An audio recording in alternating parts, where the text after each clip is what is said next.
Presidente Zaia, oggi adunata bagnata nella terra degli alpini in Friuli e anche il Veneto fa la sua parte.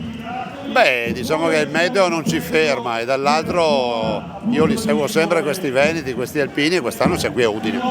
nell'attesa della grande adunata di Vicenza che faremo il prossimo anno. Ecco, lei prima parlava di Giro d'Italia, di alpini, proprio l'essere veneti. Ma io ho coniato uno slogan per il Giro: non c'è Giro senza Veneto, non c'è Veneto senza Giro, ma non c'è adunata senza Veneto, non c'è Veneto senza adunata, nel senso di dire che noi abbiamo fatto la grande adunata di Bassano, poi la super adunata di Treviso che è passata alla storia, e poi il prossimo anno replicheremo con Vicenza.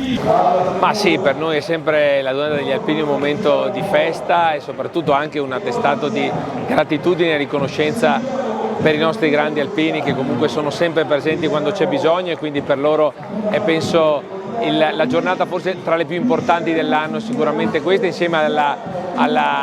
al Triveneto che si svolgerà a metà giugno a Belluno. Sì, ieri sera ho partecipato al concerto della fanfara dei congedati della Cadore a Palmanova, che hanno voluto ricordare proprio il 60° attraverso un racconto di Dino Brida e un concerto, ed è stata l'occasione anche per consegnare degli attestati di merito al presidente della fanfara Fiorello De Poloni e al vice Nicolin, un altro dei loro componenti, che sono stati soccorritori e che nelle prime ore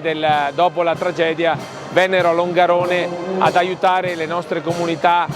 a ripartire, perché questo è stato un grande atto di solidarietà e di generosità di tutti i nostri alpini. Gli alpini sono un'istituzione fondamentale non solo per la provincia di Treviso, ma per tutta l'Italia, per tutto lo Stato. Lo sono in tempi di emergenza, lo sono in tempi ordinari, nel momento in cui aiutano le amministrazioni a supporto dei servizi da dare alle comunità. Quindi grazie agli alpini e viva gli alpini!